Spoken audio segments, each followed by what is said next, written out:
ஸ்டோரிக்குள்ள போக போறோம். இன்னைக்கு நம்மளோட வீடியோல எதை பத்தி பார்க்க போறோம்னா வின்லாண்ட் சாகா. லாஸ்ட் சாப்டர்ல என்ன நடந்துச்சுன்னா குனூட் என்ன ஆகுறாங்கன்னா செம்ம கடுப்பாயிடுறாங்க. இங்க நடக்கிற இந்த போராட்டம் எல்லாமே அவங்களுக்காக அப்படின்றது தெரிஞ்ச உடனே அவர் என்ன பண்றாருன்னா நான் போய் பேசுறேன், அங்க நடக்கிற அந்த போரை நான் நிப்பாட்டுறேன் அப்படின்னு சொல்லிட்டு அவர் போய் பேசுறேன்னு சொல்லி வராருங்க. சோ இந்த சமயத்துல நம்மளுடைய ஹீரோ தோர்ஃபின் ஆல்ரெடி தோர்கல்ஸ் கிட்ட செம்மையா அடி வாங்கி மேல இருந்து கீழே விழுந்துட்டாங்க. சோ இப்ப அவன் எந்திரிச்சு நின்னு டேய் நான் உன்னை கண்டிப்பா அட்டாக் பண்ணி ஜெயிச்சே திருவேண்டா, அப்பதான் ஆஸ்கலோட நான் கூட்டிட்டு போன்னு சொல்லும்போது தோர்கல்ஸும் டேய் நான் உன்னை அசால்ட்டா அடிச்சிருவேண்டா அப்படின்னு விளையாட்டுத்தனமா பேசிக்கிட்டே இருக்கான். டக்குன்னு பார்த்தா நம்ம தோர்ஃபின் கை உடஞ்சி தொங்கிட்டு இருக்குங்க. டக்குன்னு ஆஸ்கலாட் அங்க வரான். எல்லாருமே ஆஸ்கலாட நிக்க சொல்றாங்க. ஆனா தோர்கல்ஸ் மட்டும் இல்ல அவன் போய் பேசட்டும் என்ன நடக்குது அப்படின்னு சொல்லிட்டு அப்படின்ற மாதிரி சொல்றாங்க. அப்ப நம்மளுடைய ஆஸ்கலாட் தோர்ஃபினோட கையை சரி பண்ணிட்டு இருக்கப்போ நம்ம தோர்கல்ஸ் ஒரு விஷயத்த சொல்றாரு. இந்த பாரு நானும் உங்க அப்பாவும் ரொம்ப பெரிய பெஸ்ட் ஃப்ரெண்ட்ஸ், சொல்ல போனா நான் உனக்கு அங்கிள் தான் தோர்ஃபின் அப்படின்னு சொல்லிட்டு நம்மளுடைய இனத்திலேயே நம்ம யாரு ரொம்ப ஸ்ட்ராங்கான வாரியரா இருக்காங்களோ அவங்கள தான் அக்செப்ட் பண்ணிப்போம். சோ ஜாம்ஸ் வைக்கிங்லயே ரொம்ப ஸ்ட்ராங்கான வாரியர் தோரிஸ் தாங்க. சோ அதுக்கப்புறம் ரொம்ப ஸ்ட்ராங்கான வாரியர் நான் தான். தோரிஸ் எப்பவுமே கிங் என்ன சொன்னாலுமே செய்வான். சோ அந்த அளவுக்கு ஒரு ஸ்ட்ராங்கான வாரியர். அவ அப்படியே கிங் கூடவே இருக்க ஹெல்காவையும் லவ் பண்ணியிருந்தான். அப்படியே அவளை கல்யாணம் பண்ணிக்கணும் அப்படின்ற ஒரு தாட்டோடவே இருந்திருந்தான். சோ இந்த சமயத்துலதான் ஒரு பெரிய பேட்டில் ஒண்ணு நடந்தது. அந்த பேட்டில்ல தோரிஸ் இறந்துட்டான் அப்படின்னு சொல்லிட்டு நான் ரொம்பவே வருத்தப்பட்டேன். என்னால சுத்தமா தாங்கிக்கவே முடியல. அந்த சமயத்துல நான் தோரிஸுடைய வீட்டு மேல படுத்துட்டு இருந்தேன். அப்ப யாரோ 2 பேர் கிராஸ் ஆனாங்க. இங்க திருடன் யாராவது வந்திருக்கீங்களா, நான் ரொம்ப கெட்ட மூட்ல இருக்கேன், அப்படியே ஓடி போயிடுங்க அப்படின்ற மாதிரி சொல்லிட்டு அவன் கடுப்பாகி அட்டாக் பண்ண போறான். போனா அந்த இடத்துல இருக்கிறது நம்மளுடைய தோரிஸ்ங்க. சோ தோரிஸ் கிட்ட அவன் நீ இந்த மாதிரி போக கூடாது, நீ உயிரோட தான் இருக்கியா, நல்ல வேலை நான் உன்னை நினைச்சுதான் இவ்வளவு நேரம் வருத்தப்பட்டு இருந்தேன் அப்படின்னு சொல்லி ஃபீல் பண்றான். வா நம்ம கிங்க போய் பார்ப்போம் அப்படின்னு சொல்றான். ஆனா இல்ல நான் வரல, நான் இங்க இந்த மாதிரி சண்டைலாம் போட விரும்பல, நான் சண்டையெல்லாம் விட்டுட்டு ஒரு நல்ல வாழ்க்கைய வாழ போறேன் அப்படின்னு சொல்லிட்டு ஹெல்காவை கூட்டிக்கிட்டு அவனுடைய ஒரே ஒரு சின்ன பொண்ணா இருக்க அவனுடைய அந்த குட்டி பொண்ணையும் கூட்டிக்கிட்டு போறேன் அப்படின்னு சொல்றான். அந்த சமயத்துல தோர்கல்ஸ் என்ன பண்றானா நான் உன்னை விட மாட்டேன், இது கிங்குக்கு நம்ம பண்ற துரோகம் அப்படின்னு சொல்லிட்டு அவன் சண்டை போட ரெடியா வரான். சோ நம்மளுடைய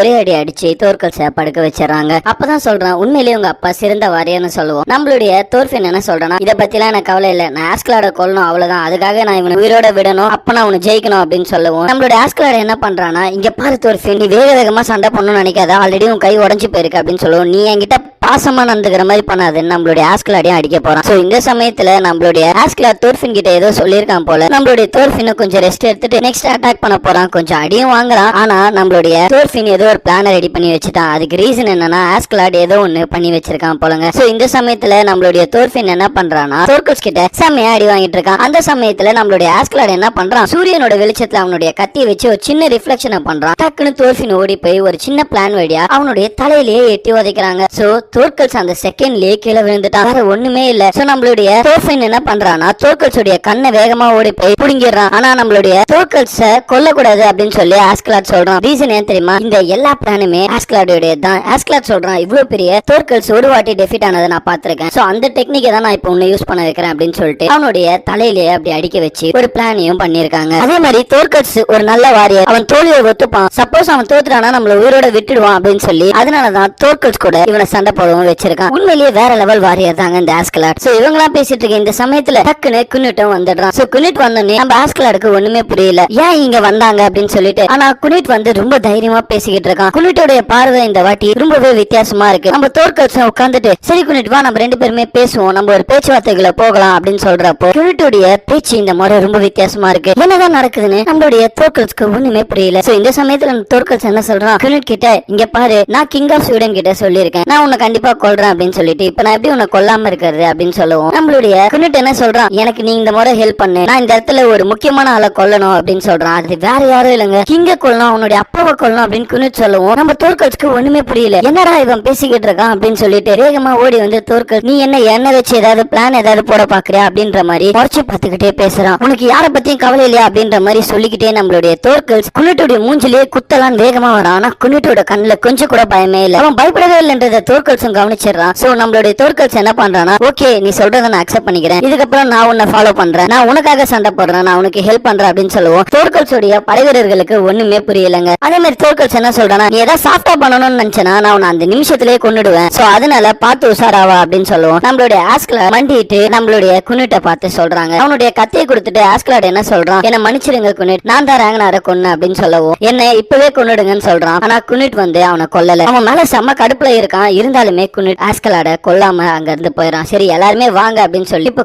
குனிட் எல்லாருமே லீட் பண்ணி கூட்டிக்கிட்டு போயிட்டு இருக்கான். சோ இப்ப இவங்க லீட் பண்ணி போன உடனே சீக்கிரமா அவங்க அரண்மனை கிட்ட போக ஆரம்பிச்சாங்க. சோ ஃப்ளோக்கி எல்லாம் வந்துடுறான். என்ன குனிட் ரொம்பவே சேஞ்சா இருக்காங்க, அவங்களோட முகத்துல வேற என்னமோ ஒரு வித்தியாசம் தெரியுது, இவங்க என்ன எனிமி ஆர்மியோடவே இங்க வந்திருக்காங்க அப்படின்னு சொல்லுவோம். எனிமி ஆர்மியே இவங்க கைப்பற்றிட்டாங்களோ அப்படின்ற பயம் எல்லாருக்குமே வர ஆரம்பிக்குதுங்க. சோ இப்ப நம்மளோட குனிட் என்ன சொல்றானா, சர்க்கிள்ஸ் நீ என்ன பண்ணு, மத்தவங்க கூட போயிட்டு அப்படியே ஜாலியா இன்டராக்ட் பண்ணி, ஏன்னா நீ ஆல்ரெடி அவங்களை பிட்ரே பண்ணிருக்க. சோ இந்த சமயத்துல நீ போய் பேசினா உன்னை யாரும் தப்பா நினைக்க மாட்டாங்க, போய் ஜாலியா சாப்பிட்டு என்ஜாய் பண்ணுன்னு சொல்லுவோம். சர்க்கிள்ஸ் அவங்க ஜாலியா கிளம்பி போறாங்க. இப்ப நம்மளுடைய குனிட் இன்னொரு விஷயத்தையும் சொல்றோம், நமக்கு ரொம்பவே டைம் தேவை, நம்ம நினைச்ச அசாசினேஷனை பண்றதுக்கு ரொம்ப டைம் எடுத்து பொறுமையா தான் பண்ணணும் அப்படின்னு சொல்லுவோம். இவங்க போய் பிளாக் ஸ்மித் கடையெல்லாம் பாக்குறாங்க. சோ இந்த சமயத்துல நம்மளுடைய டோர்ஃபினோ இவங்க கூட சேர்ந்து அப்படியே இவங்க என்னென்ன பிளான் பண்றாங்களோ அதுக்கு எப்படி எல்லாம் ஹெல்ப் பண்ணும் அப்படின்ற மாதிரி நினைக்கிறாங்க. இந்த சமயத்துல குனிட் வந்து வானத்தை பார்த்துட்டு ஒரு விஷயத்த சொல்றான், என்ன தெரியுமா, நான் இந்த உலகத்துல பாரடைஸ் உருவாக்க போறேன், அது என்ன கடவுள்கிட்ட மட்டும் தான் பாரடைஸ் இருக்குமா, நான் அவனை சும்மா விட மாட்டேன், அவனை என்னைக்குமே நான் மன்னிக்க மாட்டேன் அப்படின்னு சொல்லி கடவுளை நம்மளுடைய குனிட் வெறுக்க ஆரம்பிக்கிறான். கண்டிப்பா சொல்றேன் கடவுளே, உன்னை விட ஒரு அழகான பாரடைஸ் நான் இந்த பூமியில உருவாக்கி காட்டுவேன் அப்படின்னு சொல்லி இவன் ஒரு சபதத்தை எடுத்துக்கிட்டு கிங்கு கிட்ட போறான். சோ கிங்கு கிட்ட போகும்போது நம்மளுடைய குனிட், ஆஸ்கலாட் அப்புறம் தோர்ஃபின் 3 பேருமே போறாங்க. சோ இந்த சமயத்துல கிங் ரொம்பவே கான்பிடென்ட்டா இருக்கான், ஏன்னா கிங்க சுத்தி நிறைய பேர் இருக்காங்க,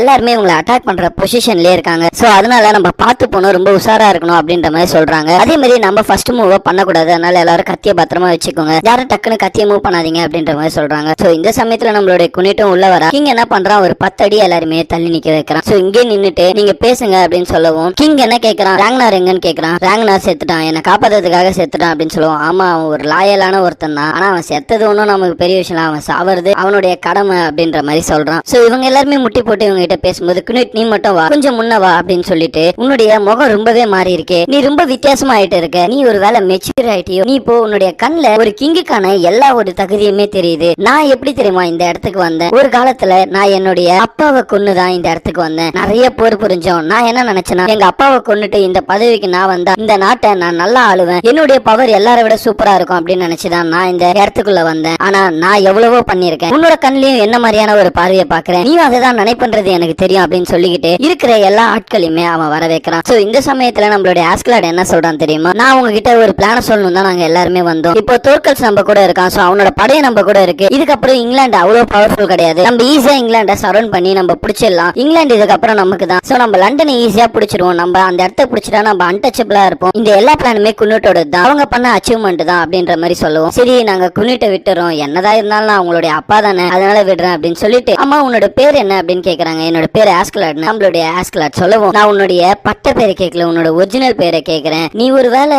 கிங்கோட பசங்களா இல்ல கிங்கோடைய ஸ்லேவோட பசங்களா அப்படின்னு சொல்றப்போ நம்ம ஆஸ்கலாடோட முகம் மாறுதுங்க. இது வரைக்கும் ஆஸ்கலாட் அந்த மாதிரி கோவமாகி நம்ம தோர்ஃபின் பார்த்ததே கிடையாது. என்னாச்சு ஆஸ்கலாடுக்கு, ஆஸ்கலாட் கிட்ட அவ்வளவு ஒரு கோவம் தெரியுது, அவ்வளவு ஒரு எனர்ஜி தெரியுது, இந்த மாதிரி நான் இது வரைக்கும் ஆஸ்கலாட பார்த்தது இல்லைன்னு தோர்ஃபின் கண்ணுல ஒரு பயம் தெரிய வருதுங்க. அந்த அளவுக்கு ஆஸ்கலாடோட ரேஜ் அதிகமா தெரியுது. சரி நம்மளுடைய ஆஸ்கலாட என்ன சொல்றான், அவனோட கோவத்தை குறைச்சிக்கிட்டு என்னுடைய பேர் வெறும் ஆஸ்கலாட் தான் மயிலாடு அப்படின்னு சொல்லிட்டு அந்த இடத்துலயே முட்டி போட்டு நிக்கிறான். ஆனா நம்மளுடைய ஆஸ்கலாடோடைய கண்ணுல அவ்வளவு ஒரு கோவமும் வெறியும் தெரியுது, ஏன்னா அவங்க அம்மாவை பத்தி இவன் பேசுறான் அப்படின்றதுனால. ஆனா எந்திரிச்ச உடனே நம்மளுடைய ஆஸ்கலாட் ஒண்ணுமே தெரியாத மாதிரி, அவன் இவ்வளவு கோவம் ஆகாத மாதிரி ரொம்ப கூலா ஃப்ரெஷ்ஷா பேசுற மாதிரி பேசிட்டு இருக்கான். சோ இந்த சமயத்துல நம்மளுடைய தோர்கல்ஸ் கிட்ட நம்மளுடைய குனிட் வந்து என்ன சொல்றானா, அவளுடைய பிளான்ஸ் எல்லாம் சொல்ல ஆரம்பிக்கிறா. நம்ம சீக்கிரமா ராஜாவை போட்டு தள்ளி ஆகணும் அப்படின்னு சொல்லிட்டு அங்க இவளுக்குன்னு இருக்கிற அந்த தோர்கல்ஸோடைய படைகிட்ட ரொம்பவே ஐடியாஸ் எல்லாம் கொடுத்து பேசுற மாதிரி பேசுறாங்க. சோ அந்த சமயத்துல பார்த்தா அந்த பிரீஸ்ட் இருக்கான்ல, அவன் தாடியெல்லாம் ஷேவ் பண்ணிக்கிட்டு இப்போ செம்மையா குடிக்கிற ஆளா இருக்கிறான். அவன் தோர்கல்ஸே ஜெயிச்சிருவான் போல சரக்கு அடிக்கிறதுல, அந்த அளவுக்கு மாசா இருக்காங்க. சரக்கு அடிக்கிறதுனா அந்த பிரீஸ்ட் தான் பெரிய ஆளு போல இருக்கு இந்த இடத்துல. ஆனா இந்த சமயத்துல இந்த ஜாலியெல்லாம் என்ஜாய் பண்ணிட்டு நம்மளுடைய குனிட் யோசிக்கிறது எல்லாமே அந்த கிங் எப்படி நடந்துகிட்டான், அவன் எப்படி பேசிக்கிட்டான் அப்படின்றத மட்டுமே அவன் யோசிச்சு பாத்துக்கிட்டு இருக்கான். சோ நம்மளுடைய ஆஸ்கலாடும் என்ன நினைக்கிறானா, என்னோட பிளான் படி தான் வந்துகிட்டு இருக்கு அப்படின்ற மாதிரி யோசிச்சுக்கிட்டு நம்ம எப்படி பிளான் பண்ணி அந்த கிங்க கொல்லணும் அப்படின்னு சொல்லி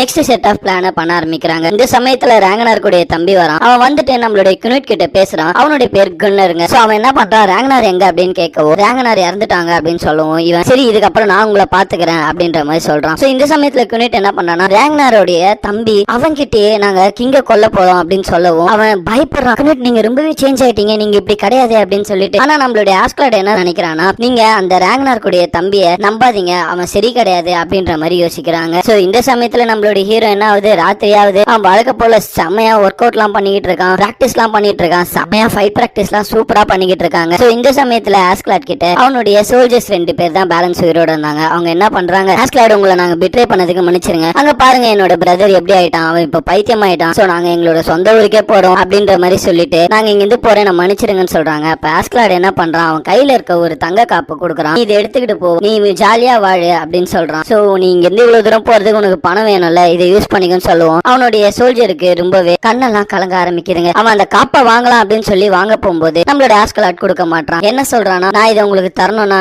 நான் சொல்றதை நீங்க பண்ணணும், இது என்னுடைய கடைசி ஆர்டர், இதுக்கப்புறம் நீங்க கத்தியை தூக்கி சண்டையே போடக்கூடாது, ஒரு அழகான பொண்ணை கல்யாணம் பண்ணிக்கோங்க, அழகா குழந்தை குட்டியோட சந்தோஷமா வாழுங்க, இதுக்கப்புறம் உங்களை பேட்டில் ஃபீல்ட்ல பாக்குறேன்னா கண்டிப்பா உங்களை ஃபர்ஸ்ட் கொல்றது நான் ஒத்தனா தான் இருப்பேன் அப்படின்னு சொல்லி அவங்களை அப்படியே போய் தொலைங்கன்னு சொல்லி அனுப்பிடுறாங்க. ஆஸ்கார் என்னதான் ரொம்ப கெட்டவனா இருந்தாலும் அவன் கூட இருக்கிறவங்களை பிடிக்கல அப்படின்னு இருந்தாலும் அவன் கூட இருந்தவங்களுக்கு அவனால முடிஞ்ச எல்லா நல்லதையுமே தாங்க செஞ்சிருக்கான். ஆஸ்கார்ட் ஒரு பியூர் ஈவில் நினைப்பீங்களா, இல்ல ஒரு பியூர் நல்லவன் நினைப்பீங்களா, நம்மளால இதை கெஸ் பண்ண முடியாது. ஆஸ்கார்ட் ஒரு மாதிரி மிடிலே இருக்கான்ல. சோ இந்த சமயத்துல அந்த லைஃப்ன்றவரு நம்மளுடைய ஹீரோ தோர்ஃபினை தேடி ஒவ்வொரு இடமா அலைஞ்சுகிட்டு இருக்காரு. எங்கெங்கெல்லாம் ஸ்லேவ்ஸ் இருப்பாங்களோ அந்த இடம் எல்லாம் தேடி தேடி அலையறாரு. சோ எப்படியாவது ஒரு தோர்ஃபினை பார்த்தணும்ன்ற ஒரே ஒரு லட்சியத்துல இருப்பாரு. லைஃப் தோர்ஃபினை கண்டுபிடிப்பாரா மாட்டாரா? சரி, இப்போ குனிட்டும் சரி ஆஸ்கார்டும் சரி எப்படிதான் கிங்க கொல்லுவாங்க, இந்த சீக்ரெட்லாம் நீங்க தெரிஞ்சுக்கணும். மறக்காம சப்ஸ்கிரைப் பண்ணுங்க, பக்கத்துல இருக்க பெல் ஐகானை பிரஸ் பண்ணுங்க. By by.